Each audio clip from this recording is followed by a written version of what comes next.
Lu aja nggak tahu bang, apalagi gua. Setan kali yang naikin lu, ntar gua cari setannya, gua goblok-goblokin setannya. Udah jelas-jelas dia naik meja. Tapi karena saya melihat kayak Malu-maluin lu bang, malu-maluin. Pakai juga pengacara gitu lu naik meja. Di mana wibawa lu sebagai pengacara? Mau geplak juga. sekarang saya ini nggak tahu nih siapa yang naikkan saya ke meja. Pesan terbuka kepada siapapun dan apapun bentuknya yang menaikkan Firdaus ke atas meja. Karena sampai sekarang Bapak Firdaus masih kebingungan siapa yang menaikkan beliau ke atas meja. Ya mungkin ada jin yang berkelakuan buruk menaikkan beliau ke atas meja. Atau bisa jadi apapun bentuknya. Silahkan lapor kepada beliau karena sampai sekarang beliau masih kebingungan siapa yang menaikkan beliau ke atas meja. Aduh tolong Pak, kayak mana pun ceritanya kau kebingungan siapa yang menaikkan kau ke atas meja Pak. Ini dalam sebuah persidangan teman-teman, Rasman lawan Hotman, dan Rasman ini kan kuasa hukumnya itu Firdaus Oyobo, emosi kan, dia naik meja gitu, dan ini heboh ini kan. Katanya mau dikeluarin dari ikatan pengacara ya kan, mau dipecat dari pengacara begitu teman-teman, karena ulahnya naik ke atas meja itu. Tetapi ada statement yang sangat lucu karena dia nggak sadar, katanya dia lupa siapa yang naikin dia ke meja itu siapa.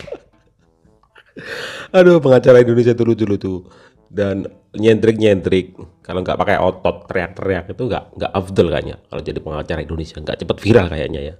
Miris sekali Pak. Atau lu belum mandi waktu itu ya? Kayak gue nih belum mandi. Lu belum mandi, lu ikut sidang. Tiba-tiba lu terbangun, lu di atas meja. Mungkin yang nerbangin lu jin ifrit no. Terbang terus balik lagi no, kayak gelang si Rasman no, terbang balik lagi. Bisa jadi. Aku nggak tahu kenapa tiba-tiba kaki gua ke meja. Saya pernah gigolo, saya pernah jadi ART, saya pernah jadi kondektur, saya pernah jadi tukang solder. Saya nggak tahu kenapa kaki gue tiba-tiba loncat ke meja.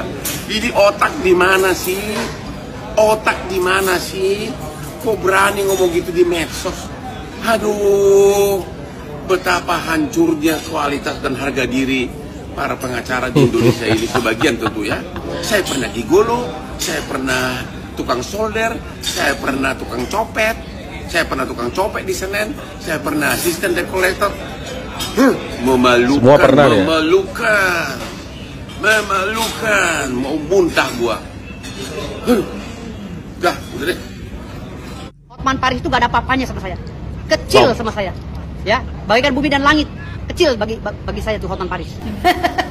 Halo Hotman, belajar dulu ilmu hukum.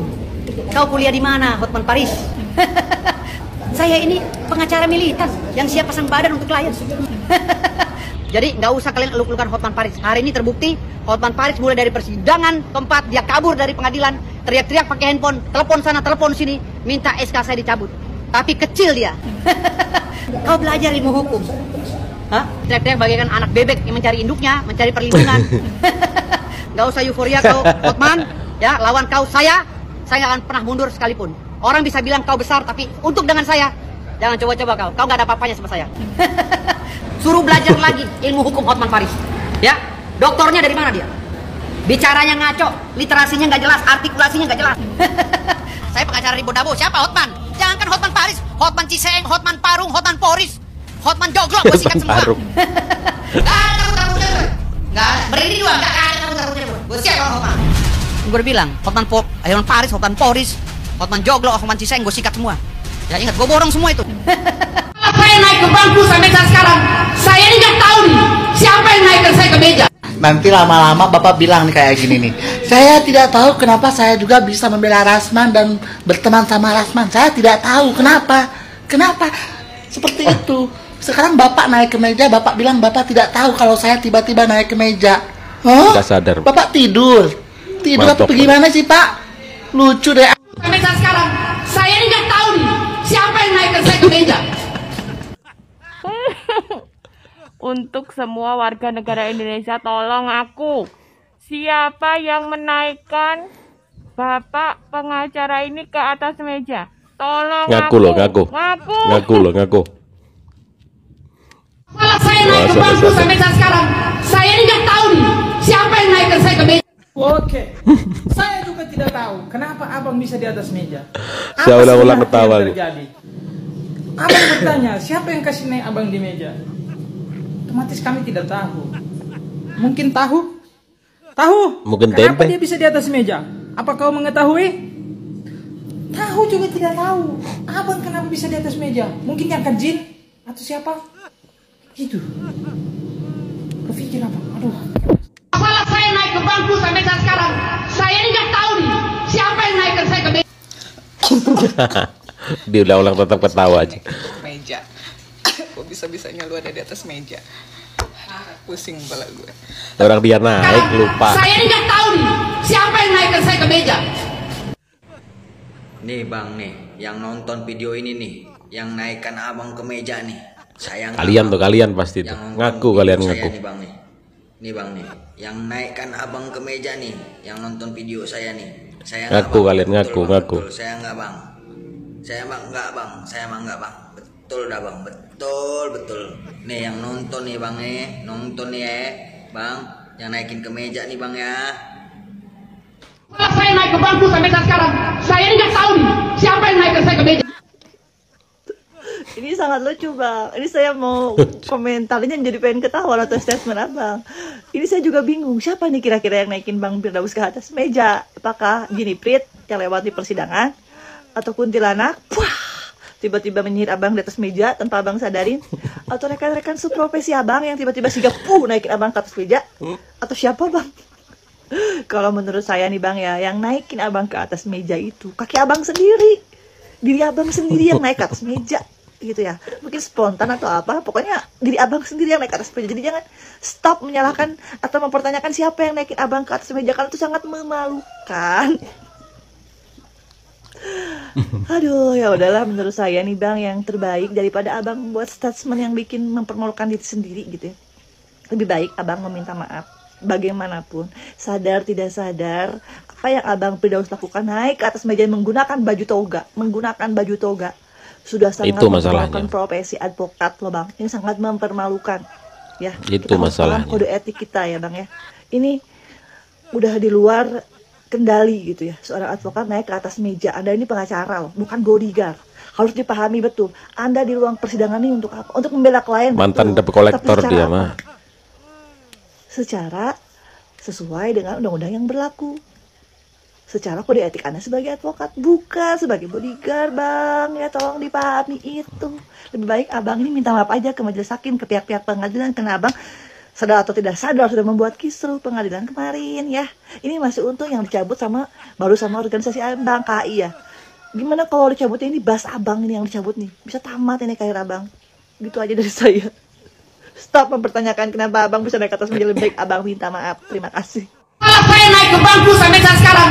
Saya ini nggak tahu nih siapa yang naikkan saya ke meja. Saya sudah bilang kafir saya kalau saya tahu. Karena saya udah panik lihat klien saya itu udah dicek biaya oleh jaksa dan orang yang pakai batik, dua orang itu. Orang nggak jelas mungkin. Kalau memang dia pamdal, mana surat pamdalnya? Adakah SOP pamdal Mahkamah Agung untuk menganiaya klien saya? Kenapa menganiaya klien saya tidak izin kepada kami yang saat itu ada di depan mereka? Apapun tindakan kalian harusnya izin kepada kami sebagai kuasa hukum. Jangan semena-mena terhadap klien saya. Ya. Jadi saya rasa tindakan klien kami Bang Rasman itu hal yang wajar di setiap peradilan, di setiap persidangan. Jangan kaku sekali. Hotman ini ketahuan jarang sidang, seringnya piknik. Makanya dia ini kaget melihat orang seperti itu. Jadi persidangan itu biasa, kalau misalnya ada penuntut dengan yang dituntut itu diskusi setelah sidang itu biasa. Dan ini juga ini wanti-wanti saya kepada penganiaya klien saya yang pakai batik ini, entah ini orang dari mana ya, mengaku karyawan Mahkamah Agung, mencederai persidangan ya, memprovokasi ya. Kalau klien kami tidak ada tindakan, jangan euforia. Kalian justru yang menganiaya klien kami ya, mengeroyok yang dimana dan pasal 17 KUHP. Masalah saya naik ke bangku sampai saat sekarang, saya ini nggak tahu nih siapa yang naik ke saya. Assalamualaikum Diulang-ulang tutup ketawa aja. Selamat malam. Waalaikumsalam. Semuanya. Di sini sebetulnya saya tidak mau angkat bicara kepada senior-senior ini yang terkait dengan Bang Rasman dan juga Bang Firdaus karena perkara sidang kemarin itu, yaitu Bang Hotman Paris itu hadir. Nah, ini pernyataan yang saya anggap karena banyaknya masyarakat Indonesia yang meminta saya untuk memberikan edukasi dan pandangan hukum berkaitan dengan senior-senior ini. Cuman ingin saya tarik sedikit ke belakang. Waktu pas saat persidangan itu, mungkin teman-teman masyarakat Indonesia melihat adanya Mbak Iklim Hakim datang ke persidangan. Makanya selaku hakim ketua itu menyatakan untuk sidangnya dilakukan secara tertutup. Karena apa? Karena ini berkaitan dengan indikasi dugaan asusila. Kan tidak mungkin seorang korban menyatakan, mengungkapkan keresahan dia di saat persidangan secara terbuka, dilihat sama wartawan, dilihat sama masyarakat, dia menunjukkan tempat-tempat yang memang menjadi sensitif untuk dibicarakan. Makanya ketua pengadilan menyatakan untuk tertutup. Nah, ada pun pernyataan dilanjutkan lagi bahwasanya sudah selesai persidangan, makanya saya refleks melihat klien saya itu mau dilakukan pemukulan, makanya saya langsung naik ke atas meja. Itu pernyataan daripada saudara Firdaus ataupun Bang Firdaus. Nah, itu pernyataan dia waktu pas saat sebelum kemarin itu terjadi persidangan. Dan sekarang ini saya pun juga heran, ini kok berubah lagi dan dia bingung siapa yang menaikkan dia di atas meja. Memangnya orang dari mana bisa langsung di atas meja? Itu kan proses persidangan. Walaupun memang betul sudah selesai, tetapi secara etika kita sebagai lawyer, yaitu sesuai daripada Undang-Undang Nomor 18 Tahun 2003, kita dilindungi betul. Karena kita punya hak imunitas di pasal 16. Tetapi secara etika, karena kita disematkan adalah profesi yang mulia, yang dimana APH yang perlu dihormati di Indonesia ini ada 4. Polisi, jaksa, hakim, dan advokat. Tetapi kalau kita sebagai advokat menunjukkan cara etika kita tidak baik kepada masyarakat luas dan sesama APH, apakah ini yang bisa dilihat sama masyarakat Indonesia? Jangan ajari kami sebagai anak-anak muda, apalagi kuasa hukum yang muda-muda ini untuk keras. Karena kami pun juga punya PIL, kami pun juga punya etika, kami pun juga punya adab yang diajarkan oleh para petinggi-petinggi dan juga para pimpinan kami dan para pahlawan-pahlawan kami. Jadi janganlah kita bawa seperti itu. Karena saya pun juga di sini akhirnya ikut berbicara dan terpancing berkaitan dengan teman-teman statement-statement, apalagi teriak-teriak. Kami pun juga bisa teriak di sini. Cuman kan kita sama-sama APH, kita menjaga marwah. Kita bisa bersurat ke Mahkamah Agung, kita bisa bersurat ke KY, yang dimana Komisi Yudisial itu adalah menjaga marwah dan harkat martabat daripada hakim. Kalau memang kita indikasi dugaannya tidak netral, kita bisa surati. Tapi bukan berbicara teriak-teriak, apalagi kita melakukan hal-hal yang memang tidak baik, ditonton oleh masyarakat Indonesia. Kalau seperti itu caranya senior-senior, kami saja, senior-senior aja berani, apalagi kami junior.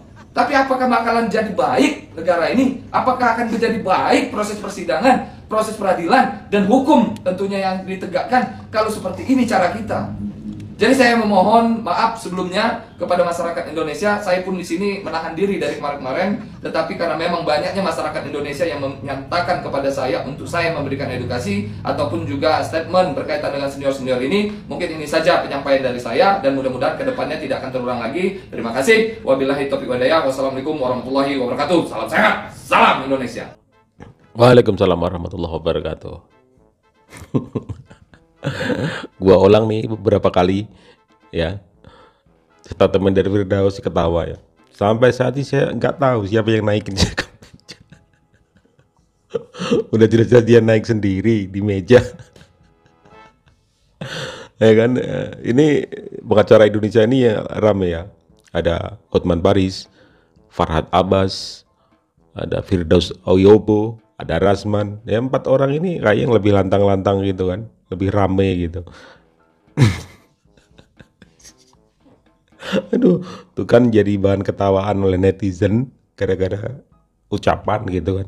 Apapun yang terjadi, kalau sudah memakai baju toga itu teman-teman ya, pengacara itu etika yang dibutuhkan gitu. Gak bisa sembarangan dia naik ke atas meja walaupun itu adalah ekspresi emosi, itu nggak bisa, nggak boleh. Baju ini hormati nih, baju toganya itu gitu. Nggak tahu lah apa kelanjutannya ya, apakah ada sanksi atau seperti apa. Firdaus ya lagi rame, kelanjutan seperti apa ya. Kalau rame kita lanjutkan pembahasan tentang ini teman-teman ya. Assalamualaikum.